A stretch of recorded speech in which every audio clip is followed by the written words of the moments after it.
আস্তে আস্তে আস্তে আস্তে ইসরায়েল কিন্তু এই ওয়ার্ল্ডের রুলিং স্টেটে পরিণত হচ্ছে। ব্রিটেন, আমেরিকা, এই যে সিলসিলাটা, এটা অ্যাক্সিডেন্টালি হয়নি। এর পিছনে একজন মাস্টার মাইন্ড কাজ করছে। আর আমাদের মত হচ্ছে সেই মাস্টার মাইন্ড হচ্ছে দাজ্জাল স্বয়ং। সে পুরো ফেসটা তৈরি করে নিয়ে আসছে এবং তার খুরুজের সময়টা অনেক কাছে, যদিও আমরা এখন হালুয়া রুটি খাচ্ছি আর ঘুমাচ্ছি। যখন মদিনার গুরুত্ব কমে যাবে ঠিক তখনই জেরুজালেমের গুরুত্ব বেড়ে যাবে। সারা ওয়ার্ল্ডের মাথা ব্যথার কারণ জেরুজালেম। ঠিক তখনই শুরু হবে তার পরের কথা। যখন মদিনার গুরুত্ব কমে যাবে, জেরুজালেমের গুরুত্ব বেড়ে যাবে, ঠিক তখনই শুরু হবে মালহামা। এই হাদিসটা রাসূল তার সাহাবীকে বলছেন, তার নাম মুয়াজ ইবনে জাবাল। মুয়াজ ইবনে জাবালের ঘাড়ে হাত রেখে তিনি বলছেন, মুয়াজ, তারপরেই শুরু হবে মালহামা। তো মালহামা কি? তিনি বলছেন, মালহামা হচ্ছে এমন যুদ্ধ যেটা মানব জাতি কখনো কল্পনাও করেনি।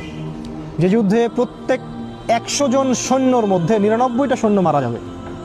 যারা ন্যাটোতে আছে তারা যেন হাদিসটা ভালো করে শুনে নেয়, এবং তারা খুব উৎসাহিত ফিল করছে আমরা রাশিয়ার সাথে নিউক্লিয়ার ওয়ারে যাব। তারা খুব ভালো করে যেন শুনে রাখে যে প্রত্যেক 100 জনের মধ্যে 99টা সৈন্য সেই যুদ্ধে মারা যাবে। তার মানে এই যুদ্ধটা কোনো কনভেনশনাল যুদ্ধ হবে না, এটা হবে নিউক্লিয়ার যুদ্ধ।